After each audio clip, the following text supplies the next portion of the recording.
SQC1, ऐसे 220, peer review, quality review, नाफरा, बहुत अच्छे से करके जाना है। इसमें से पक्का पक्का क्वेश्चन आने ही वाला है, हर अटेम्प्ट में इसमें से क्वेश्चन आता है। यानी और कोई ऐसे में से आईसीआई पूछे ना पूछे, इसमें से तो पक्का पक्का पूछने वाले हैं। मई 24 में इसके आईसीआई ने 2 क्वेश्चन पूछे थे, नवंबर 24 में भी 1 क्वेश्चन पूछा था। यानी मिनिमम 5 to 7 मार्क्स का वेटेज तो मानकर ही चलना। ए कैटेगरी ये बहुत इंपॉर्टेंट है, अपन ने खाली 45 मिनट्स में सब कुछ कवर करवा दिया है। बेस्ट रिवीजन लेक्चर ये रहेगा चैप्टर 1 क्वालिटी कंट्रोल का पूरे यूट्यूब पे, ये मैं आपको 100% श्योरिटी के साथ बोल सकता हूं।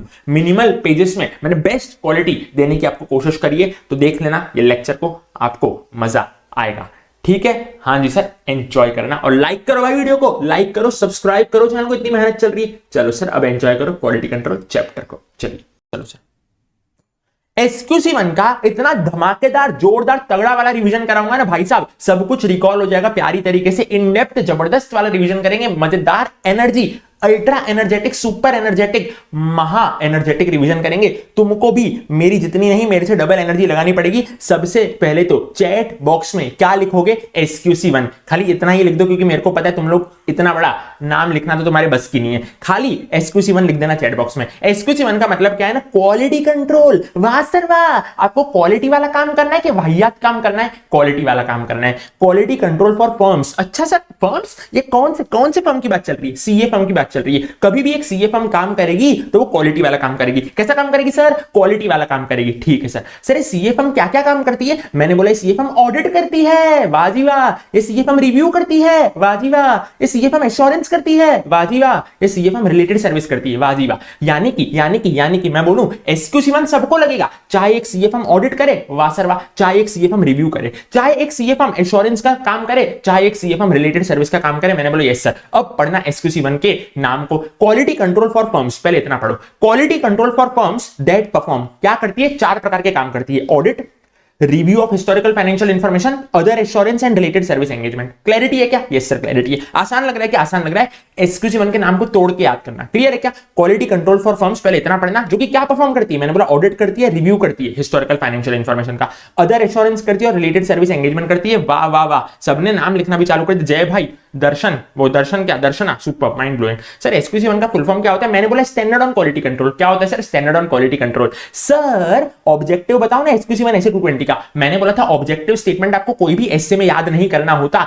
लेकिन किंतु परंतु बंधु SQC1 ऐसे 220 में याद करना पड़ेगा। एक्स कैटेगरी होता है, मोस्ट इंपॉर्टेंट लाइन है। यानी SQC1 ऐसे 220 का कोई भी क्वेश्चन आएगा ना, आपको ये वाला ऑब्जेक्टिव स्टेटमेंट लिखना पड़ेगा। सब लोग पता है चैट बॉक्स में क्या लिखेंगे? PSRLR plus report. जिसने नहीं लिखा ना, ICI खड़ी हुई है 39 मार्क्स डालने के लिए। PSRLR plus report, PSRLR plus report. क्या बोल रहे हैं सर? बड़े ध्यान से समझना। एक सीए फर्म है ना, क्वालिटी कंट्रोल सिस्टम स्टैब्लिश करेगा। क्यों स्टैब्लिश करेगा? To provide reasonable assurance. क्यों सर? एब्सोल्यूट एश्योरेंस की बात नहीं चलती। एब्सोल्यूट एश्योरेंस तो खाली भगवान श्री कृष्ण दे सकते हैं। क्लियर है क्या? Yes sir. To provide reasonable assurance की firm and personnel comply with PSRLR and reports are appropriate. Sir समझ तो आ गया? सर याद तो हो गया, इसको समझा दो। मैंने बोला कुछ नहीं है सर, सिंपल सी बात है।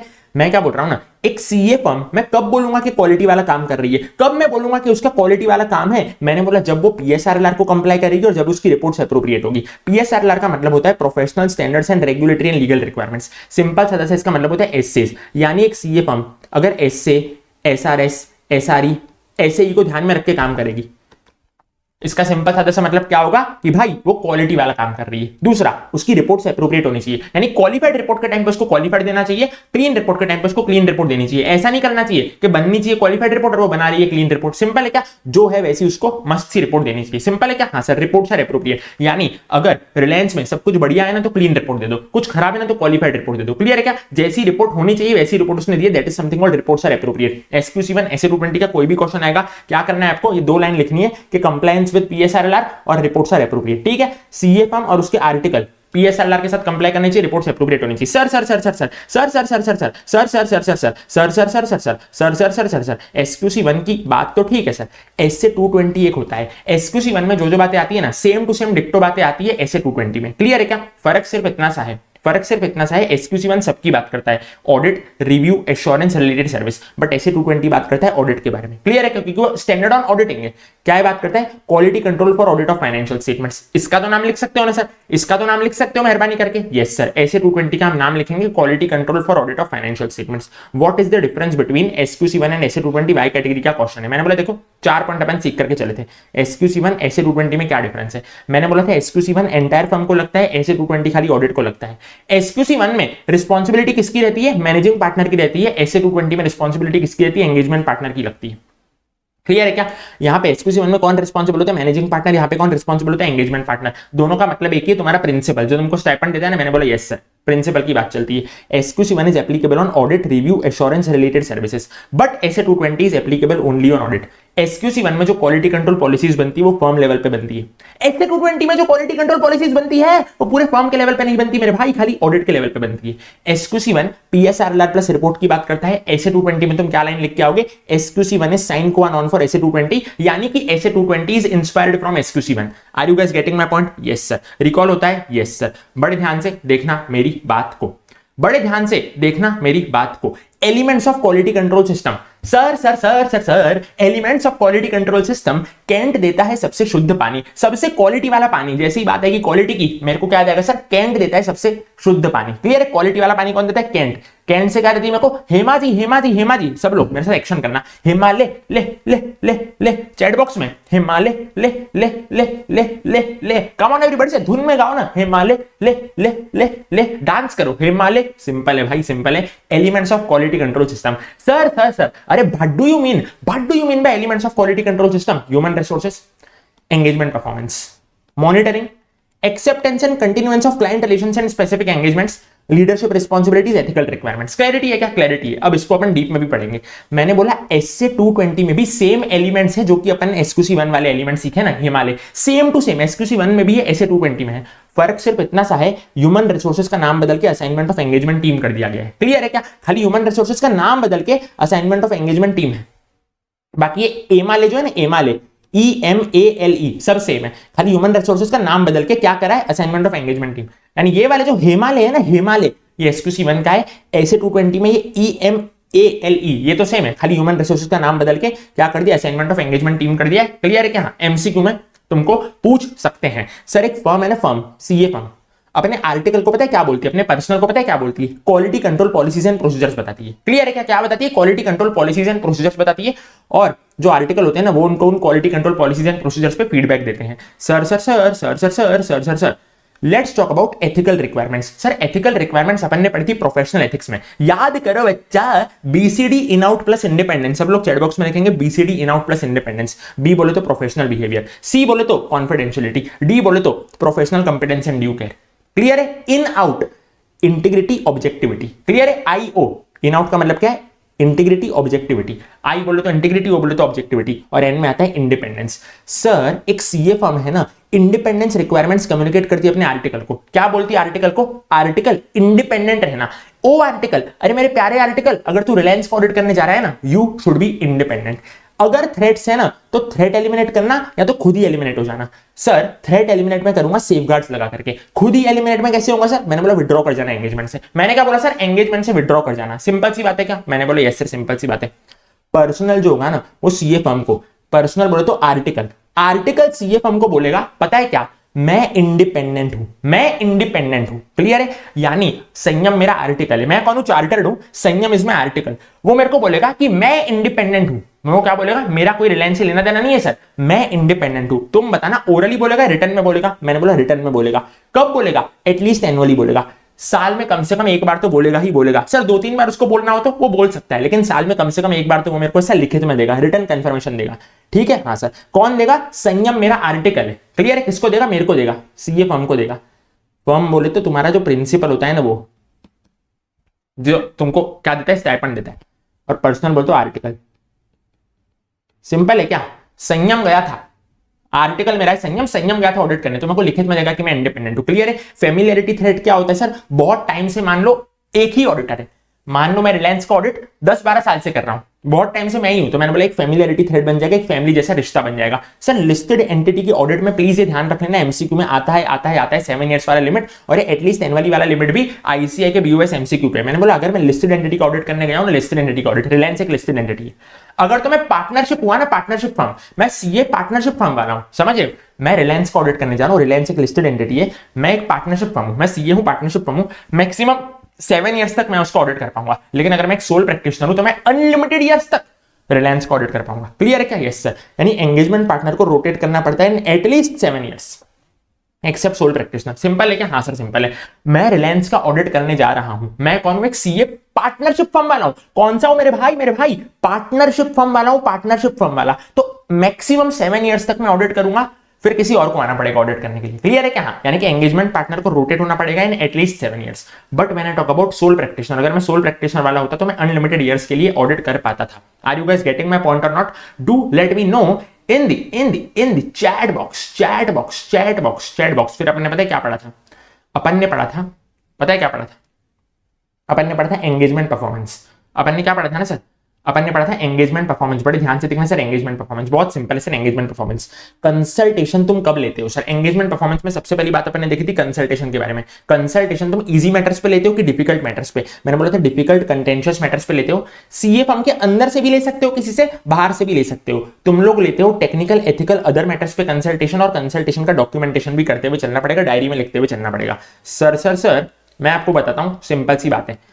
मैंने पढ़ाया था तुमको इसमें एंगेजमेंट डॉक्यूमेंटेशन एमसीक्यू पर्पस के लिए। एंगेजमेंट डॉक्यूमेंटेशन क्या मैंने बोला था सर? बड़े ध्यान से देखना, एंगेजमेंट फाइल्स तुमको कंप्लीट करनी पड़ती है, बोले तो असेंबल करनी पड़ती है, इकट्ठा करनी पड़ती है in maximum 60 days after the date of audit report. Clear है? हाँ। लेकिन ये कब आएगा? खाली ऑडिट के केस में। लेकिन अगर मैं बात करूं अदर एंगेजमेंट की, जैसे कि हो गया रिलेटेड सर्विसेज, एसआरई हो गया, रिव्यू एंगेजमेंट, ऐसे ही हो गया एश्योरेंस एंगेजमेंट, तो वहां पे अप्रोप्रिएट टाइम लिमिट बोला गया है। क्लियर है? वहां पे कोई भी 60 डेज की टाइम लिमिट नहीं है, वहां पे अप्रोप्रिएट टाइम लिमिट बोला गया है। जो ऑडिटर को सही लगेगा उतने टाइम में वो एक काम करेगा। क्लियर है? हाँ।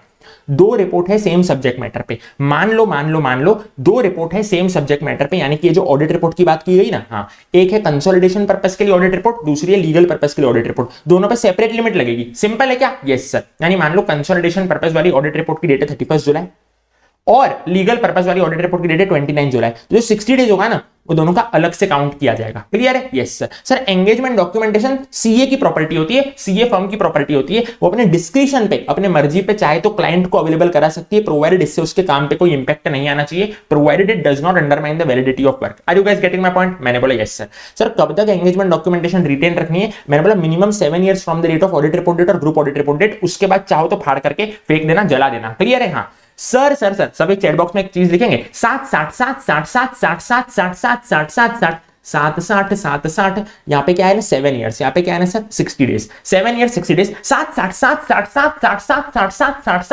मेरे साथ डांस करो ना मेरे भाई, 60 मिनिमम 7 ईयर्स है, मैक्सिमम 60 डेज है। इसका मतलब क्या ना, मैंने बोला कम से कम 7 ईयर्स तक तो आपको एंगेजमेंट डॉक्यूमेंटेशन रिटेन रखनी पड़ेगी। उसके बाद जला दो, फाड़ दो, फेंक दो, जो करना है करो। और मैक्सिमम 60 डेज का मतलब है कि आपको जो असेंबली करना है ना सर एंगेजमेंट फाइल्स की, वो मैक्स टू मैक्स 60 डेज में कर देना after the date of audit report. 61st day नहीं होना चाहिए। दूसरा स्पेशल पॉइंट इसमें यह है कि यहाँ पे जो 7 ईयर्स देखेंगे और जो 60 डेज देखेंगे, दोनों ही ऑडिट रिपोर्ट डेट से चालू होने वाले हैं, if and only if you know. Yes sir. हाँ, 60 डेज भी ऑडिट रिपोर्ट डेट से चालू होंगे, 7 ईयर्स भी ऑडिट रिपोर्ट डेट से चालू होंगे। Are you guys getting my point? मैंने बोला yes sir, yes sir, yes sir, we are getting your point, getting your point. अब मैंने क्या बोला ना, बड़े ध्यान से सुनना सर। एक होता है बाप, एक होता है बेटा। बेटे को हाथ लगाने से पहले बाप से बात कर। क्या बोल रहा हूं मैं?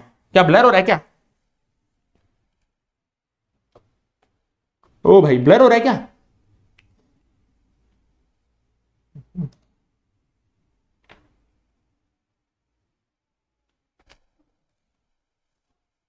नहीं हो रहा है?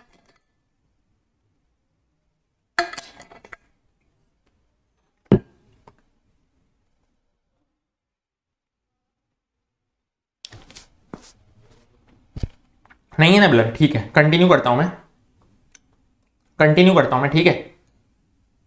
चलो मैं क्या बोल रहा था, बेटे को हाथ लगाने से पहले बाप से बात कर। सर बेटे को हाथ लगाने से पहले बाप से बात कर। एक होता है एंगेजमेंट पार्टनर, बोले तो बेटा, एक होता है एंगेजमेंट क्वालिटी कंट्रोल रिव्यूअर, बोले तो बाप। क्लियर है क्या? ये क्या पढ़ा रहा हूं मैं आपको, एंगेजमेंट क्वालिटी कंट्रोल रिव्यू के बारे में पढ़ा रहा हूं। क्या पढ़ा रहा हूं? एंगेजमेंट क्वालिटी कंट्रोल रिव्यू के बारे में पढ़ा रहा हूं। क्लैरिटी आती है क्या? Yes sir, yes sir, yes sir, next level clarity आती है। एंगेजमेंट पार्टनर होता है बेटा, एंगेजमेंट क्वालिटी कंट्रोल रिव्यूअर होता है बाप। तुम मेरे को बताना, बाप जो है बेटे के सारे जजमेंट को चेक करेगा कि खाली सिग्निफिकेंट जजमेंट को चेक करेगा? Do let me know in the chat box, all judgements और सिग्निफिकेंट जजमेंट्स। एक बाप है अपने बेटे के सारे जजमेंट को चेक करेगा कि खाली सिग्निफिकेंट जजमेंट को चेक करेगा? जल्दी जल्दी मेरे को बताओ ना। मैंने बोला खाली और खाली सिग्निफिकेंट जजमेंट को चेक करेगा। यानी कि जो हमारा EQCRR है, यानी कि जो हमारा एंगेजमेंट क्वालिटी कंट्रोल रिव्यूअर है ना, वो खाली सिग्निफिकेंट जजमेंट चेक करता है अपने बेटे के, खाली सिग्निफिकेंट जजमेंट चेक करता है एंगेजमेंट पार्टनर के। तुम समझ रहे हो क्या मैं क्या बोल रहा हूं? एंगेजमेंट पार्टनर बेटा है, एंगेजमेंट क्वालिटी कंट्रोल रिव्यूअर बाप है। बाप खाली सिग्निफिकेंट जजमेंट चेक करेगा अपने बेटे के, बोले तो एंगेजमेंट पार्टनर के। लेकिन किंतु परंतु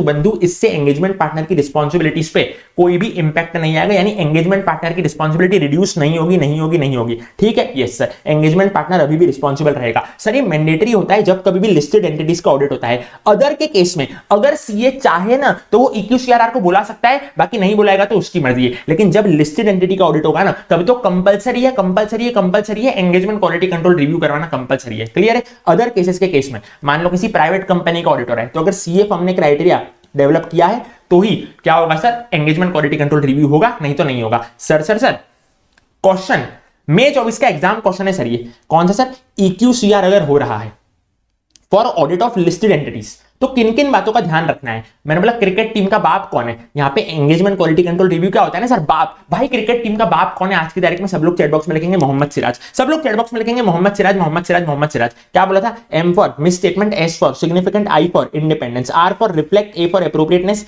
J फॉर जजमेंट। क्लियर है क्या मोहम्मद सिराज? मैंने बोला yes sir. Clarity. Let's do charity. मैंने बोला सिंपल है, significance and disposition of corrected uncorrected misstatement, M for misstatement. फिर S क्या आता है sir? Significant risks and responses. Clear है क्या? Yes sir. Engagement teams evaluation of independence, whether working paper reflect work performance and support conclusions, appropriateness of report, judgements made with respect to materiality and significant risks. Clear है क्या? Yes sir. Clear है मोहम्मद सिराज। क्या आपको मेरी बात समझ में आती है क्या? मैंने बोला यस सर। गर्मी इतनी बढ़ गई है ना भाई साहब, गर्मी बहुत बढ़ गई है। ठीक है, चलो sir. M for misstatement, S for significant, I for independence, R for reflect, A for appropriateness, J for judgment. Are you guys getting my point? मैंने बोला sir M for misstatement, S for significant, I for independence, R for reflect, A for appropriateness, J for judgment. मैंने बोला क्या? Significance and disposition of corrected uncorrected misstatement, significant risks and responses, engagement teams evaluation of independence, whether working paper reflect work performance support conclusions, appropriateness of report, judgments made with respect to materiality and significant risk. BOS portal का MCQ है। EQCRR should always be a chartered accountant। जो हमारा engagement quality control reviewer है, जो हमारा engagement quality control reviewer है, वो हमेशा सीए होना चाहिए। भाई चाहे वो आपके खुद की सीए फर्म में से होगा तो भी चलेगा, या किसी अदर सीए फर्म का पार्टनर एम्प्लॉय होगा तो भी चलेगा, लेकिन वो हमेशा चार्टर्ड अकाउंटेंट ही होना चाहिए। Are you guys getting my point? मैंने बोला यस सर। सर जो हमारा एंगेजमेंट क्वालिटी कंट्रोल रिव्यूअर है ना, वो ऑब्जेक्टिव होना चाहिए। वो क्या होना चाहिए? ऑब्जेक्टिव होना चाहिए। वो कोई भी प्रकार का पार्टिसिपेशन नहीं करेगा in the decisions of engagement team, लेकिन वो छोटे मोटे मामलों पे क्या कर सकता है? कंसल्टेंसी दे सकता है। यानी अगर एंगेजमेंट पार्टनर चाहे ना तो वो कंसल्टेशन ले सकता है एंगेजमेंट क्वालिटी कंट्रोल रिव्यूअर की कोई छोटे मोटे मामलों पे, लेकिन उससे जो हमारा रिव्यूअर है, एंगेजमेंट क्वालिटी कंट्रोल रिव्यूअर, उसकी ऑब्जेक्टिविटी पे आंच नहीं आनी चाहिए। भाई चुप रहे ना भाई, नोटिफिकेशन आ रहे वैलेंटाइंस डे के दिन से। मैं क्या बोल रहा था, बड़े ध्यान से सुनना। एक एंगेजमेंट क्वालिटी कंट्रोल रिव्यूअर जो है ना, रिव्यूअर कैसा होना चाहिए? ऑब्जेक्टिव होना चाहिए। वो रिव्यूअर है ना, कभी भी डिसीजन मेकिंग में पार्टिसिपेशन नहीं करेगा, वो कभी भी पार्टिसिपेशन नहीं करेगा in the decisions of engagement team. ठीक है सर, अगर एंगेजमेंट पार्टनर चाहे तो छोटे मोटे मामलों पे कंसल्टेंसी ले सकता है क्या रिव्यूअर की? Yes sir. अगर एंगेजमेंट पार्टनर चाहे तो हमारा जो एंगेजमेंट क्वालिटी कंट्रोल रिव्यूअर है ना, उसकी छोटे मोटे मामलों पे क्या ले सकता है सर? कंसल्टेशन ले सकता है, लेकिन उससे जो हमारे रिव्यूअर है ना, उसकी ऑब्जेक्टिविटी पे आंच नहीं आनी चाहिए। हमारे रिव्यूअर की ऑब्जेक्टिविटी पे आंच नहीं आनी चाहिए। अगर तो ऑब्जेक्टिविटी पे आंच आती है तो मैं क्या करूंगा ना सर, वो रिव्यूअर को रिप्लेस कर दूंगा। Are you guys getting my point? मैंने बोला यस सर। रिकॉल होता है? मैंने बोला yes sir. Sir difference of opinion हुए, झगड़े हुए थे एंगेजमेंट टीम के बीच में, आर्टिकल के बीच में, बेसिकली एंगेजमेंट टीम और कंसल्टेंट के बीच में, या engagement partner and engagement quality control reviewer के बीच में। मैंने बोला ठीक है। बाप और बेटे के बीच में झगड़े हुए। सर बाप और बेटा बोले तो, अरे सर बाप और बेटा बोले तो एंगेजमेंट पार्टनर होता है मेरा बेटा, और एंगेजमेंट क्वालिटी कंट्रोल रिव्यूअर होता है मेरा बाप। क्लियर है क्या? मैंने बोला हाँ सर। जो रिपोर्ट दी जाएगी ना ऑडिट रिपोर्ट, वो इश्यू होगी only after resolution of differences. पहले झगड़ों को सॉल्व किया जाएगा, उसके बाद ही रिपोर्ट जाएगी। मैंने बोला बेटा जो है बाप की बात नहीं मान रहा है, यानी कि recommendations of EQCRR are not accepted by engagement partner.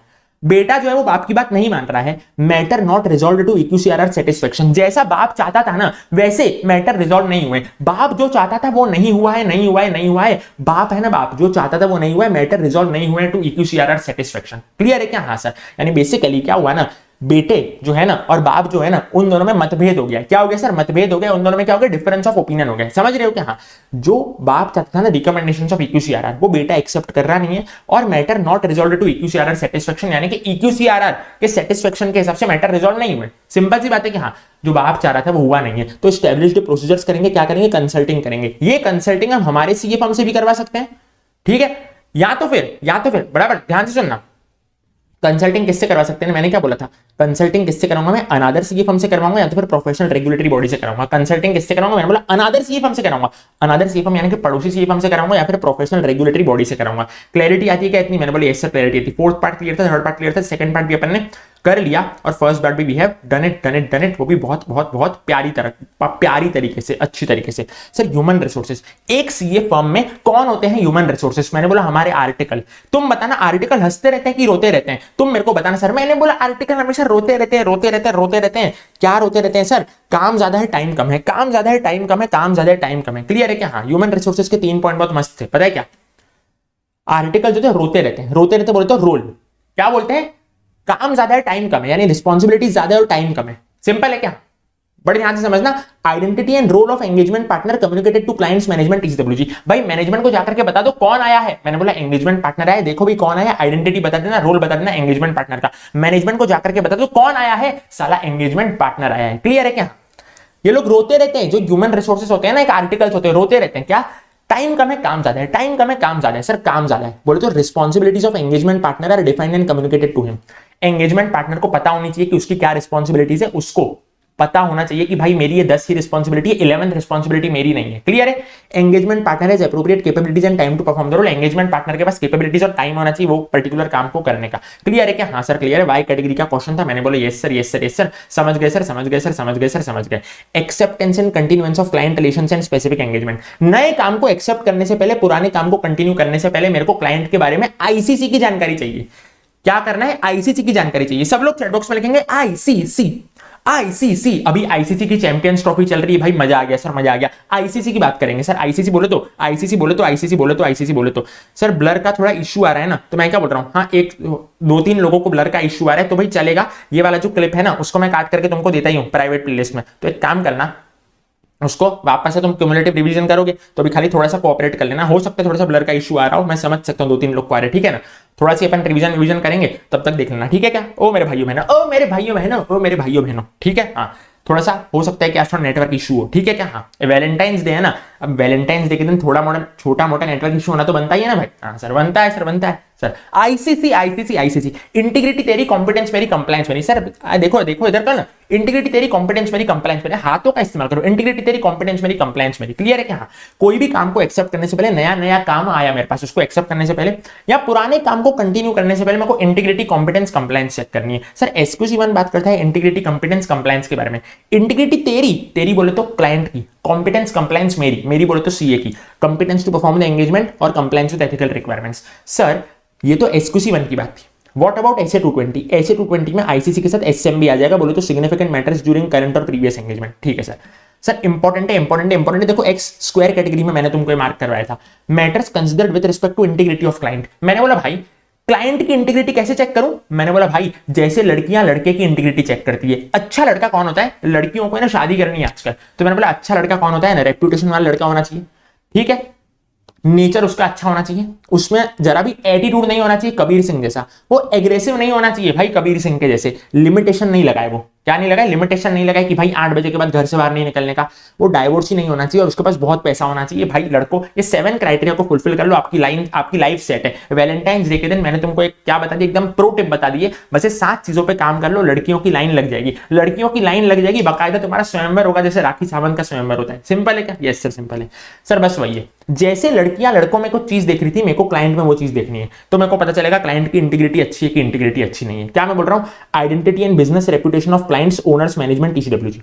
Nature of clients operations, यानी वो क्लाइंट क्या करता है, कपड़े का धंधा करता है, मोबाइल फोन का धंधा करता है, क्या करता है। Information of attitude of clients, owners, management and TCWG towards aggressive interpretation of as, यानी क्लाइंट जो है एएस का इंटरप्रिटेशन खुद के फायदे के लिए तो नहीं करता है। पता है मैंने एग्जांपल दिया था फीफो वेटेड एवरेज मेथड में से, मैंने उसको बोला था फीफो वापर, तो भी वेटेड एवरेज मेथड वापर रहा था क्योंकि उससे कुछ टैक्स बेनिफिट उसको मिल रहा था। Whether client aggressively concern with maintaining firms fees low, client जो है दुनिया भर की अय्याशियां करता है, पर जब सीए फर्म को फीस देने की बारी आती है तो उसके पैसे निकलते ही नहीं है, एक नंबर का कंजूस क्लाइंट है।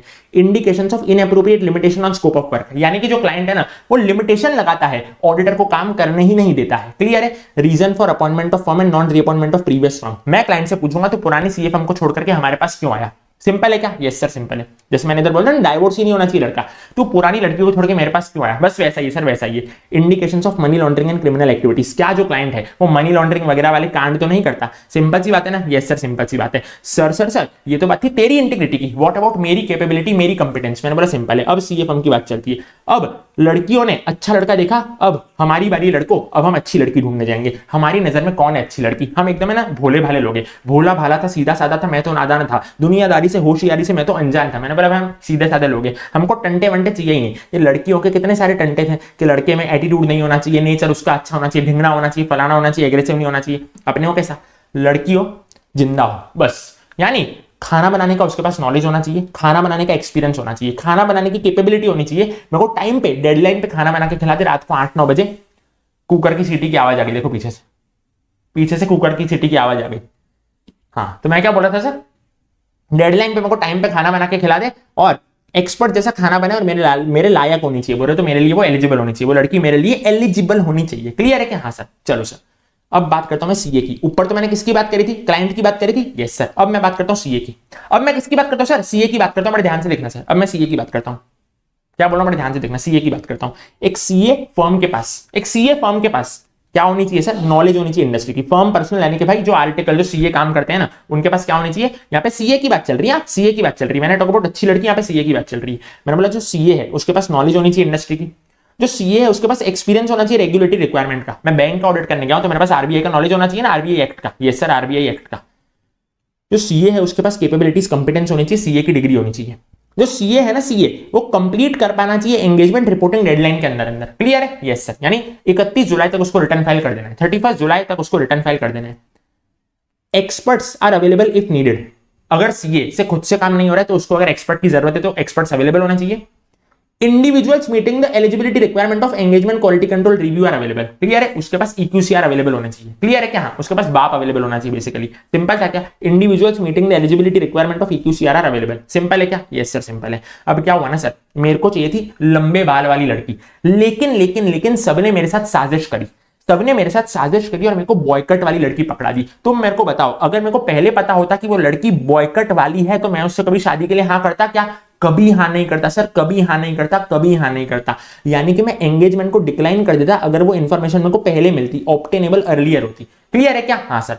सिंपल है क्या? हाँ सर। मैं क्या बोल रहा हूं ना, मैं एक सीए फर्म हूं, मेरे को क्लाइंट के बारे में अगर कोई इंफॉर्मेशन पहले मिलती ना, ऑब्टेनेबल अर्लियर भाई अर्लियर, तो मैं डिक्लाइन कर देता ना। तुम सिंपल सी बात समझो,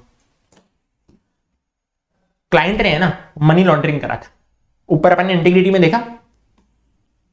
हाँ, मेरे को पहले पता होता कि क्लाइंट मनी लॉन्ड्रिंग वाला है तो मैं एक्सेप्ट ही नहीं करता। हाँ सर, ये तो मेरे को अभी पता चला कि क्लाइंट मनी लॉन्ड्रिंग वाला है। सिमिलरली लड़की के बॉयकट वाले थे, मेरे को पहले पता होता लड़की के बॉयकट वाले, मैं पागल होकर शादी करता ना। जी ना, मेरा तो सिंपल कंडीशन था, लंबे बाल वाली लड़की से शादी करूंगा। सिंपल है क्या? हाँ, तो पहले पता होता ना सर तो भाई मैं शादी करता ही नहीं। मैं गया गुस्से में कोर्ट के पास, मैंने बोला कोर्ट, ये तो तेरे मर्डर के केस चल रहे हैं, इसको बाजू में रख, पहले मेरा केस सीरियस है, प्लीज मेरे केस को पहले देख। यानी पहले मैं देखूंगा प्रोफेशनल लीगल रिस्पॉन्सिबिलिटीज। बोले तो कोर्ट के पास गया। क्लियर है? हाँ। फिर मेरे को क्या पता चला कि ये साजिश में मेरे पेरेंट्स भी जुड़े हुए थे, मेरे ग्रैंड पेरेंट्स भी जुड़े हुए थे। यानी मेरे मम्मी पापा ने भी साजिश रच के ये बॉयकट वाली लड़की से मेरी शादी करवाई। और ग्रैंड पेरेंट्स ने भी साजिश रच के ये बॉयकट वाली लड़की से मेरी शादी कराई। यानी कि सब लोग पता नहीं क्यों मेरे को ही परेशान करने में तुले हुए थे, तो मैं उन लोग को जाकर के रिपोर्ट करूंगा। Whether firm to report to person who made appointment और regulatory authorities. Person who made appointment का मतलब मेरे मम्मी पापा, रेगुलेटरी अथॉरिटीज का मतलब अपन ने पढ़ा था मेरे ग्रैंड पेरेंट्स। और उसके बाद मैं परेशान हो गया इन सबसे कि भाई तुमने क्यों साजिश रची, और मैं विड्रॉ करके चले जाऊंगा। ये विड्रॉ एंगेजमेंट से भी कर सकता हूं मैं खाली, या तो फिर बोथ एंगेजमेंट से या क्लाइंट रिलेशन से मैं करूंगा। क्लियर है क्या? यस सर क्लियर है सर। आईसीआई का एग्जाम क्वेश्चन है, आईसीआई का एग्जाम क्वेश्चन है, आईसीआई का एग्जाम क्वेश्चन है। Policies on withdrawal from engagement और both engagement and client relation address issues. Sir कौन से इश्यूज आपको एड्रेस करने होते हैं विड्रॉल के केस में? आईसीआई का एग्जाम क्वेश्चन है। मैंने बोला नहीं, मेरे को विड्रॉ करना है या तो एंगेजमेंट से या तो बोथ एंगेजमेंट क्लाइंट रिलेशन से, तो मेरे को कौन से इश्यूज को एड्रेस करना है। मैंने बोला डाइवोर्स प्रोसेस को मैं तुमको समझाता हूं। देखो सर क्या हुआ होगा ना, पहले कुछ एक्शन हुआ होगा, लड़का लड़की के बीच में बहस हुई होगी। क्लियर है क्या? हाँ देखो, ऊपर आपने जितना भी अच्छा लड़का ढूंढ लो, फिर आप जितनी भी अच्छी लड़की ढूंढ लो, बाद में जब पता चलता है कि लड़की के लंबे बाल नहीं है, तो झगड़ा तो होना ही है, डाइवोर्स तो होना ही है। मस्त हो गया ना प्रोसेस पूरा का पूरा? मैंने बोला यस सर मस्त हो गया। झगड़ा हुआ, लड़का लड़की के बीच में एक्शन हुआ, मैं गया पेरेंट्स के पास, मैंने बोला मैं विड्रॉ कर रहा हूं। विड्रॉ बोलते मैं डाइवोर्स कर रहा हूं। मैं गया ग्रैंड पेरेंट्स के पास, मैंने बोला मैं विड्रॉ कर रहा हूं, और एंड में डाइवोर्स पेपर डॉक्यूमेंट हो जाएगा। सिंपल था क्या? यस सर सिंपल था। क्या बोल रहा हूं बड़े ध्यान से समझना। डिस्कस मैं करूंगा मैनेजमेंट टीसीडब्ल्यूजी के पास, एक्शन फ्रॉम माय टेक। मैं क्या जाऊंगा, मैं सीए हूं, मैं मैनेजमेंट टीसीडब्ल्यूजी के पास जाऊंगा, मैं बोलूंगा भाई मैं ये एक्शन ले सकता हूं। याद है क्या अपन ने किया था? Yes sir. मैं जाऊंगा मैनेजमेंट टीसीडब्ल्यूजी के पास, मैं बोलूंगा देखो मैं ये एक्शन ले सकता हूं। क्लियर है क्या? अगर मैं डाइवोर्स ले रहा हूं, अगर मैं विड्रॉ कर रहा हूं, तो सबसे पहले मैं मेरे पेरेंट्स को बता दूंगा। पेरेंट्स बोले तो मैनेजमेंट टीसीडब्ल्यूजी को मैं बता दूंगा withdrawal and it's reasons. Clear है? हाँ। फिर मैं कंसीडर करूंगा पीएसआरएलआर रिक्वायरमेंट, जो ऊपर पढ़ा ना पीएसआरएलआर प्लस रिपोर्ट वाला, professional standards regulatory legal requirement, बस वही। मैं पीएसआरएलआर रिक्वायरमेंट करूंगा, मैं बोलूंगा क्या मेरे को रहना चाहिए, क्या रिमेन इन प्लेस, यानी क्या मेरे को रुकना चाहिए क्या, या फिर क्या मेरे को विड्रॉ करके जाना चाहिए। विड्रॉ करके जा रहा हूं तो मैं ग्रैंड पेरेंट्स को कम्युनिकेट करूंगा विड्रॉल एंड रीजंस। क्लियर है क्या? हाँ। यानी पहले लड़का लड़की के बीच में एक्शन हुआ, पेरेंट्स तक बात गई, फिर ग्रैंड पेरेंट्स तक बात गई। सिंपल है क्या? Yes sir. और एंड में क्या होगा सर? डाइवोर्स पेपर साइन किए जाएंगे। डाइवोर्स पेपर साइन किए जाएंगे यानी कि डॉक्यूमेंट होगा क्या सर? क्या इश्यूज थे लड़का लड़की के बीच में, हम दोनों ने एक दूसरे को कंसल्ट करने की कोशिश की थी, लेकिन कंक्लूजन और बेसिस क्या आया कि भाई हम लोग एक दूसरे के साथ नहीं रह सकते, नहीं रह सकते, नहीं रह सकते। सर क्लैरिटी आती कि क्लैरिटी नहीं आती? मेरे को फटाफट से बताइयो बताइयो बताइयो बताइयो, मेरे को क्लैरिटी आती है कि क्लैरिटी नहीं आती है? क्वेश्चन 7 हो गया, 6 हो गया, 5th भी अपन ने बहुत अच्छी प्रकार से कर लिया सर।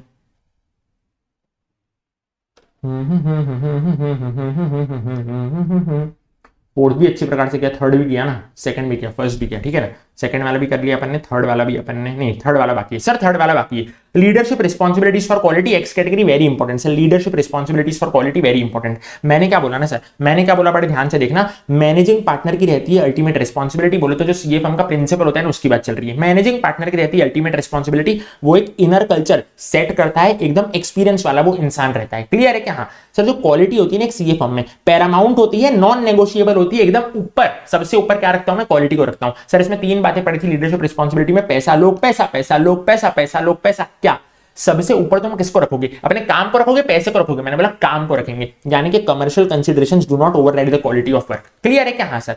सर किन बंदों को तुम कंपनसेशन दोगे, किन बंदों को प्रमोशन दोगे? मैंने बोला उस आर्टिकल को कंपनसेशन दूंगा, उस आर्टिकल को प्रमोशन दूंगा जो कि कमिटमेंट टू क्वालिटी दिखाएगा, ना कि उसको दूंगा जो कि फालतू की एग्जाम लीव लेकर के चला जाएगा। क्लियर है क्या? यस सर क्लियर है। Firms policies for personnel demonstrate overriding commitment to quality. Simple है क्या? हाँ। ये क्या था? लोग के बारे में बात चल रही थी, तो पहले अपन ने पैसे के बारे में बात करी, फिर लोगों के बारे में बात करी, बोलते तो पर्सनल के बारे में बात करी, और वापस से पैसों के बारे में बात करी कि फर्म डिवोट करता है sufficient resources for development of QCPP. QCPP बोले तो quality control policies and procedures. Are you guys getting my point? मैंने बोला yes sir yes sir yes sir, we are getting your point. Simple है क्या? Yes sir. अब मैं दिखा दूंगा तुमको। क्वेश्चन नंबर 1 हो गया, यस सर। उसके बाद क्वेश्चन नंबर 2 हो गया, यस सर। क्वेश्चन नंबर 3 हो गया, यस सर। क्वेश्चन नंबर 4 हो गया, यस सर। क्वेश्चन नंबर 5 हो गया, यस सर। क्वेश्चन नंबर 6 हो गया, यस सर। 7 हो गया, yes sir yes sir yes sir yes sir. 8 हो गया, नहीं सर। नवंबर 24 के पेपर में आया था, जेड कैटेगरी का क्वेश्चन है सर। मॉनिटरिंग कैसे करोगे? एएसीसीडीडी, सब लोग चैट बॉक्स में लिखेंगे एएसीसीडीडी। क्या बोल रहा हूं सर? पहले सीसी पे आता हूं सर। कंडक्टिंग मॉनिटरिंग, मैंने बोला मॉनिटरिंग कौन कंडक्ट करेगा? या तो पार्टनर कंडक्ट करेगा, पार्टनर बोलते जो मेन प्रिंसिपल होता है ना सीए फर्म का, जो तुमको स्टाइपेंड देता है, या तो वो मॉनिटरिंग करेगा, यस सर। या तो कोई थर्ड ईयर का आर्टिकल करेगा, यानी कि other person with experience and authority. Clear है क्या? हाँ सर। सर बड़े ध्यान से समझना, एएसीसीडीडी इसकी मेमोरी टेक्निक है। क्लियर है? एएसीसीडीडी देखो, ए एक्शन एक्शन, सीसी बोले तो कंडक्टिंग कंप्लेंट्स, और डीडी बोले तो डिसाइडिंग डेवलपमेंट्स। क्लियर है क्या? रुको मिटाने दो पहले। मता तेरी मता तेरी मता तेरी हो गई। चलो सर आ गए।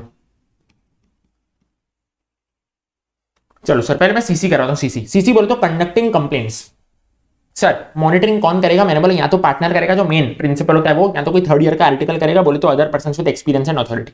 क्लियर है क्या? मैंने बोला yes sir. Dealing with complaints allegations, CA firm के सामने कंप्लेन हुई है। सर कंप्लेन किसने करी है? मैंने बोला फर्म का अंदर का बंदा भी कर सकता है, बाहर का बंदा भी कर सकता है। किसके सामने कर रहा है? मैंने बोला अगेंस्ट फर्म और एम्प्लॉइज। और क्यों कर रहा है कंप्लेन? क्योंकि नॉन कंप्लेंस हुआ पीएसआरएलआर का। क्लियर है क्या? Professional standards, regulatory and legal requirements का। क्लियर है? एक बार पढ़ के चलने का, नवंबर 24 के पेपर में आ चुका है। फिर डीडी बोले तो मैं डिसाइड कर रहा हूं वेदर क्वालिटी कंट्रोल सिस्टम जो है प्रॉपर्ली डिजाइन हुआ कि नहीं, प्रॉपर्ली इंप्लीमेंट हुआ कि नहीं। क्लियर है क्या? हाँ सर, मैं डिसाइड कर रहा हूं वेदर क्वालिटी कंट्रोल सिस्टम जो है प्रॉपर्ली डिजाइन हुआ है कि नहीं, प्रॉपर्ली इंप्लीमेंट हुआ है कि नहीं। क्लियर है क्या? हाँ सर।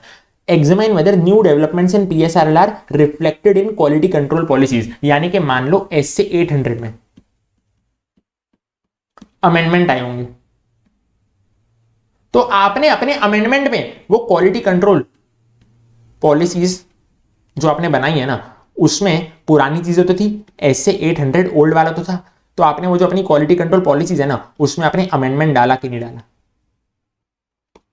एसए 800 में अगर अमेंडमेंट आया है, अभी तुम्हारे अटेम्प्ट के लिए आया ना, तो क्वालिटी कंट्रोल पॉलिसीज प्रोसीजर जो थे तुम्हारे, उसमें पुरानी वाली चीजें तो थी एसए 800 की, क्या तुमने अमेंडमेंट को इनकॉर्पोरेट किया कि नहीं किया? Examining whether new developments in PSRLR यानी कि एसएस, जो न्यू डेवलपमेंट्स आए हैं उसको तुमने क्वालिटी कंट्रोल पॉलिसी में डाला कि नहीं डाला? सिंपल है क्या? Yes sir. अब मैं आता हूं ए पे। ए दोनों सेम बात करता है, पता है क्या?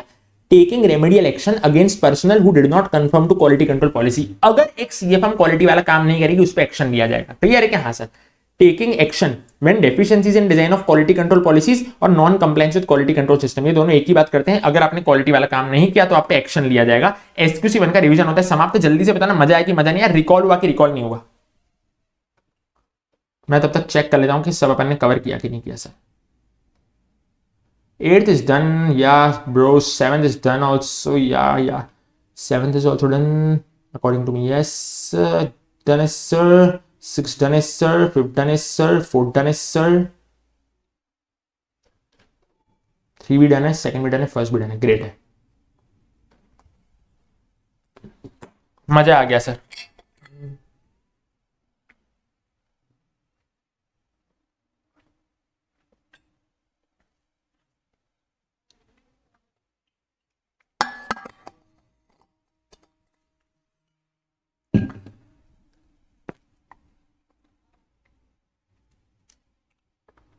सही है ना ब्रो? सही है सर, सही है। चलो चालू करूं क्या? चालू करूं? एसए 220 का करते हैं जबरदस्त वाला, शानदार वाला, जोरदार वाला, धमाकेदार revision. Sir SA 220 quality control for audit of financial statements. Clarity आती है क्या सर? क्लैरिटी आती है। लीडरशिप रिस्पांसिबिलिटीज का आंसर सबसे पहले इधर देखेंगे। सब लोग लिखोगे क्वालिटी जरूरी है, क्वालिटी इंपॉर्टेंट है, क्वालिटी जरूरी है, क्वालिटी इंपॉर्टेंट है, क्वालिटी जरूरी है, क्वालिटी इंपॉर्टेंट है, quality is essential. Fact that quality is essential. Quality important है बोले तो importance to audit quality of. इसमें 4 बातें पढ़ी थी, 2 बातें तो वही थी जो मैंने एसक्यूसी 1 और एसए 220 का जो मेन ऑब्जेक्टिव स्टेटमेंट सीखा था ना। देखो ऑब्जेक्टिव स्टेटमेंट सीखा था ना एसक्यूसी 1 एसए 220 का, 2 बातें तो वही है। क्या बोल रहे हैं बड़े ध्यान से देखना।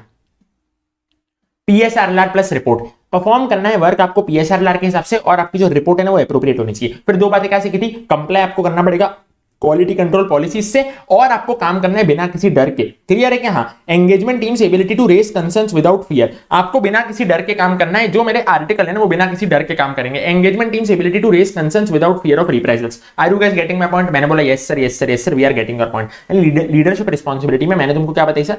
लीडरशिप रिस्पॉन्सिबिलिटी में मैंने तुमको क्या बताया? मैंने बोला 2 बातें पहले अपन ने करी। क्वालिटी जरूरी है, fact that quality is essential, quality important है। इसमें 4 बातें आती है, performing work as per पीएसआरएलआर, issuing appropriate report, ये तो अपन सीख के आए ऑब्जेक्टिव स्टेटमेंट में। और 2 बातें ले लो, कंप्लाई कर लो क्वालिटी कंट्रोल पॉलिसीज के साथ, और एंगेजमेंट टीम को काम करना है without fear of reprisals. Clear है? Yes sir, without fear of reprisals. Sir documentation क्या करता है? इक्यूसीआरआर, मैंने बोला को जुगलबंदी करके चले थे। सिंपल सी बात है, पहले क्या बोलेगा हमारा एंगेजमेंट क्वालिटी कंट्रोल रिव्यूअर? क्या बोलते हैं हमारा एंगेजमेंट क्वालिटी कंट्रोल रिव्यूअर? मैंने सारे प्रोसीजर्स परफॉर्म किए हैं। क्लियर है? हाँ सर। प्रोसीजर्स परफॉर्म करने के बाद क्या बनता है सर, पूरा का पूरा ऑडिट रिपोर्ट बनता है। हाँ, तो क्या मैं बोलूंगा सर, प्रोसीजर्स परफॉर्म करने के बाद ऑडिट रिपोर्ट बनता है। यानी यहाँ पे बोलेंगे कि पहले EQCR होगा, उसके बाद ऑडिट रिपोर्ट बनेगा। EQCR कंप्लीटेड ऑन और बिफोर ऑडिट रिपोर्ट डेट, पहले EQCR होगा, उसके बाद ही ऑडिट रिपोर्ट बनेगा। और वो क्या बोलेगा ना, मैंने सारे काम किए हैं, मेरे को कोई भी अनरिजॉल्व्ड मैटर के बारे में नहीं पता है। क्लियर है क्या, मैंने सारे काम किए हैं। यानी रिव्यूअर बोलेगा कि I am unaware of any unresolved matters causing him to believe that significant judgments और conclusions are inappropriate। बेसिकली क्या बोलेगा ना, पहले वो बोलेगा मैंने सारे काम किए हैं, एंड में भी वो बोलेगा मैंने सारे काम किए हैं, बीच में उसकी रिपोर्ट आ जाएगी, बीच में ऑडिट रिपोर्ट आ जाएगी। स्टार्टिंग में क्या बोल रहा है, मैंने सारे काम किए हैं, प्रोसीजर्स ऑन EQCR परफॉर्म। बीच में क्या बोल रहा है कि भाई ऑडिट रिपोर्ट बन जाएगी। और देखो एंड में क्या बोल रहा है वो, कि मैंने सारे काम किए हैं, मेरे को कोई भी अनरिजॉल्व्ड मैटर्स के बारे में जानकारी है ही नहीं। I am unaware of unresolved matters, यानी सारे के सारे काम मेरे हिसाब से हो रखे हैं, कोई भी अनरिजॉल्व्ड मैटर के बारे में मेरे को तो कोई भी प्रकार की जानकारी नहीं है। Are you guys getting my point? मैंने बोला yes sir, we are getting your point. Simple है क्या, मैंने बोला सिंपल है। ये बात को प्लीज ध्यान में रख लेना, पहले EQCR आएगा, उसके बाद ही ऑडिट रिपोर्ट की डेट आती है। डॉक्यूमेंटेशन में एंगेजमेंट पार्टनर, मैंने बोला मैंने बोला देखो सर सिंपल सी बात है, इश्यूज में लूंगा पहले तो कंप्लायंस विद एथिकल रिक्वायरमेंट्स को लेकर के and how they were resolved, और फिर मैं लेऊंगा कंप्लायंस विद इंडिपेंडेंस रिक्वायरमेंट्स को लेकर के इश्यूज। यानी कि यहाँ पे BCD इन आउट की बात चल रही है, यहाँ पे इंडिपेंडेंस की बात चल रही है। सिंपल है क्या? हाँ सर, यहाँ पे भी कंप्लायंस की बात चल रही है, यहाँ पे भी कंप्लायंस की बात चल रही है, यहाँ पे भी कंटिन्यूएंस की बात चल रही है, यहाँ पे भी कंसल्टेशन की बात चल रही है। यानी बेसिकली सब में CC की बात चल रही है, 4 C की बात चल रही है। क्लियर है? Compliance yes sir, compliance yes sir, continuance yes sir, consultation yes sir. क्योंकि मेरे 4 C की बात C। इतना क्लैरिटी था क्या? यस सर, इतना क्लैरिटी था। मैंने क्या बोला sir, issues as to compliance with ethical requirements and how they were resolved. BCD in out basically जो मैंने देखे थे ना ऊपर, एथिकल रिक्वायरमेंट्स, और ये independence, conclusion on compliance with independence requirements, conclusion on acceptance and continuance of client relation. Sir ये acceptance and continuance of client relation कौन सा होता है? ICC वाला, इंटीग्रिटी तेरी, कॉम्पिटेंस मेरी, कंप्लायंस मेरी, और nature and scope of consultation. वो अपन कंसल्टेशन लेते थे ना डिफिकल्ट कंटेंशियस मामलों पे, बस उसकी ही बात चल रही है। सर एंगेजमेंट पार्टनर की क्या रिस्पॉन्सिबिलिटी रहेगी अगर तो एंगेजमेंट क्वालिटी कंट्रोल रिव्यू होगा? मैंने बोला सिंपल सी बात है, पहले देखो कि बाप आया है, यानी डिटरमाइन करो कि EQCR आर अपॉइंटेड, जो एंगेजमेंट क्वालिटी कंट्रोल रिव्यूअर है वो अपॉइंटेड है। फिर बाप से बातें करेंगे, यानी डिस्कस करेंगे significant matters with EQCR।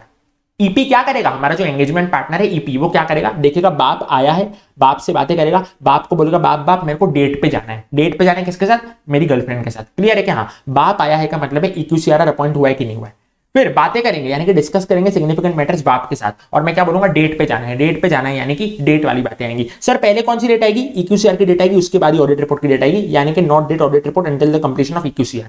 Clear है क्या? हाँ सर क्लियर है। सर EQCR के ऑब्जेक्टिव एवेल्युएशन में क्या आता है? EQCR जब ऑब्जेक्टिव एवेल्युएशन करता है सिग्निफिकेंट जजमेंट का, तो उसमें कौन सी बातें आती है? मैंने बोला never confuse it with this answer. Aspects वाला आंसर अलग है। ये जो अपन ने मोहम्मद सिराज वाला आंसर देखा, उसमें लिस्टेड एंटिटी ऐसा साफ साफ बोल रखा होगा, ये May 24 का एग्जाम क्वेश्चन है। क्लियर है कि हाँ, इसमें मोहम्मद सिराज वाला आंसर आएगा, लेकिन जब ऑब्जेक्टिव एवेल्युएशन की बात आएगी ना, objective evaluation of significant judgement, तो ये वाला आंसर आएगा। पता है क्या भाई, बाप से है ना, बाप से मैं तो बाइक भी मांगने की मेरी हिम्मत नहीं होती, तो बोल रहे कार दे दो, पापा कार की चाबी दे दो, मेरे को गर्लफ्रेंड को घुमाने के जाना है, मेरे को गर्लफ्रेंड को घुमाने के लिए जाना है, मेरे को कार की चाबी दे दो। C बोले तो कंक्लूजन, A बोले तो ऑडिट डॉक्यूमेंटेशन, R बोले तो रिपोर्ट। जल्दी बताना क्लियर होता है क्लियर नहीं होता है? C बोले तो कंक्लूजन, A बोले तो ऑडिट डॉक्यूमेंटेशन, R बोले तो रिपोर्ट। क्या बात करेगा?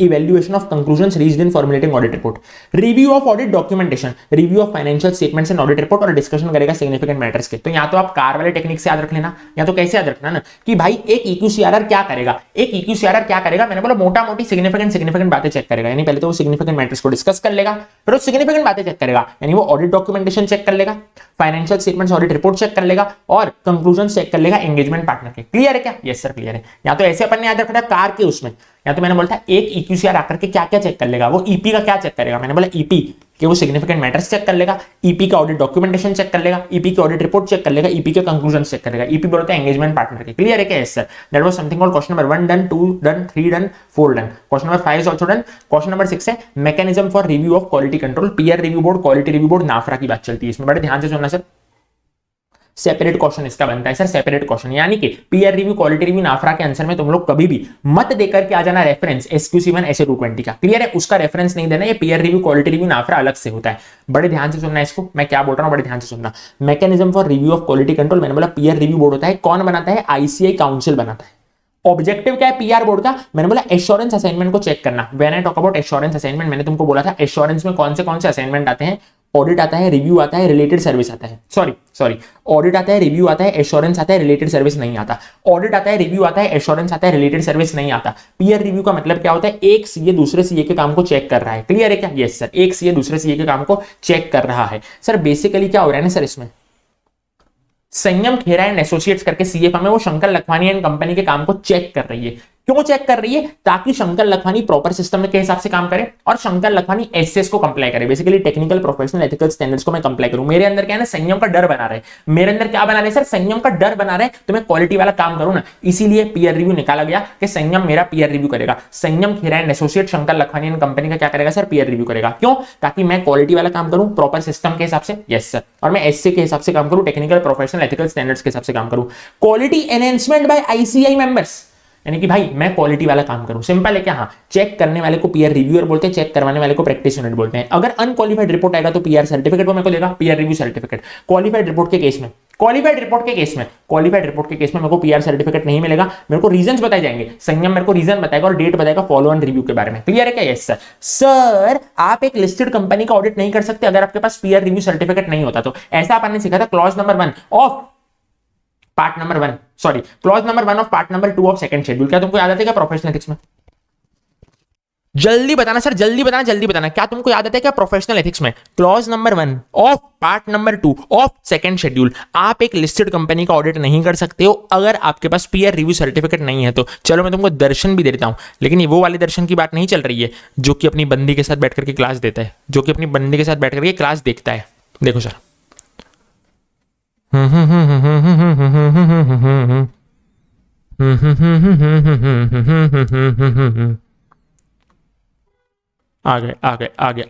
गया। Clause number 1 of part number 2 of second schedule. Clause number 1 of part number 2 of second schedule ये बोलता है कि आप एक लिस्टेड कंपनी का ऑडिट नहीं कर सकते बिना पीयर रिव्यू सर्टिफिकेट के। क्लियर है क्या? हाँ सर। इंटरलिंकेज करवा दी? मैंने बोला यस सर, इंटरलिंग्वेज करवा दी।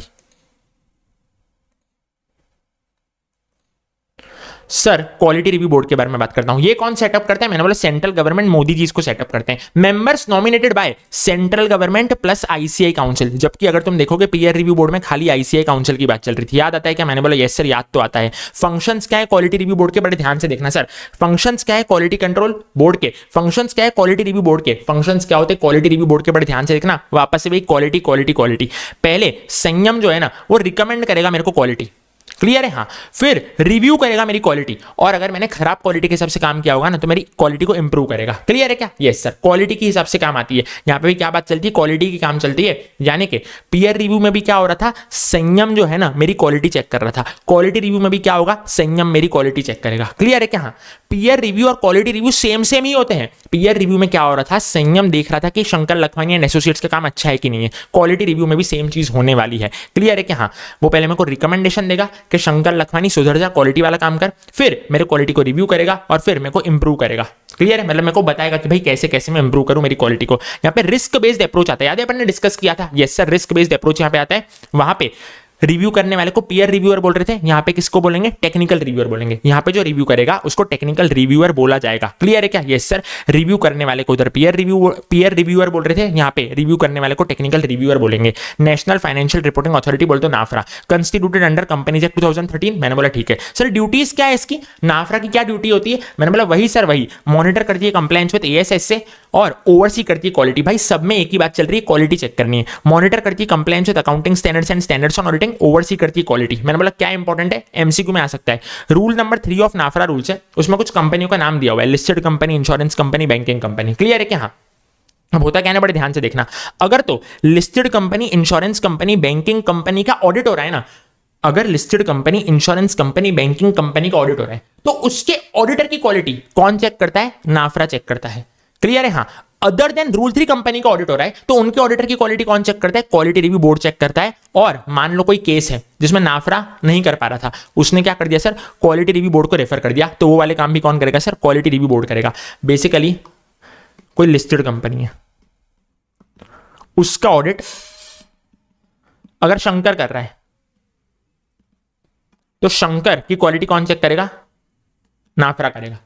सिमिलरली कोई इंश्योरेंस कंपनी है, कोई बैंक है, उसका ऑडिट शंकर कर रहा है, तो शंकर पे कौन निगरानी रखेगा? नाफरा निगरानी रखेगा। वो क्या चाहेगा? नाफरा ये चाहेगा, नेशनल फाइनेंशियल रिपोर्टिंग अथॉरिटी ये चाहेगा कि क्वालिटी वाला काम करे शंकर। शंकर जो है ना वो एएस को फॉलो करे, एसएस को फॉलो करे, अकाउंटिंग स्टैंडर्ड्स ऑन ऑडिटिंग उन सबको फॉलो करे। क्लियर है क्या? हाँ। लेकिन मान लो कि अगर कोई प्राइवेट कंपनी है और उसका ऑडिट कर रहा है शंकर, तो उस पर्टिकुलर केस में कौन देखरेख करेगा? मैंने बोला फिर चेक कौन करेगा? मेरे को क्वालिटी रिव्यू बोर्ड चेक करेगा। क्लियर है क्या? यस सर क्लियर है। सिंपल है क्या? हाँ सर सिंपल है। मान लो नाफरा है ना, नाफरा, उससे एक पर्टिकुलर लिस्टेड कंपनी का काम नहीं हुआ, तो फिर वो किसको बोल सकता है? क्वालिटी रिव्यू बोर्ड को बोल सकता है कि क्वालिटी रिव्यू बोर्ड, भले तू ऐसे तो प्राइवेट कंपनी में ही आती है, तू ऐसे तो कब पिक्चर में आती है जब प्राइवेट कंपनी हो, लेकिन ये पर्टिकुलर लिस्टेड कंपनी का काम मेरे से नहीं हो रहा है, तो प्लीज तू कर ले। क्लियर है क्या? हाँ। यानी कि नाफरा इन्वेस्टिगेट करता है auditors of companies specified in rule 3, और क्वालिटी रिव्यू बोर्ड किसकी बात करता है? अदर देन रूल 3 वाली कंपनीज की, प्लस रिफर्ड बाय नाफरा। जल्दी से बताना समझ में आता है कि समझ में नहीं आता है, रिकॉल होता है कि रिकॉल नहीं आता है, मजा आता है कि मजा नहीं आता है, जल्दी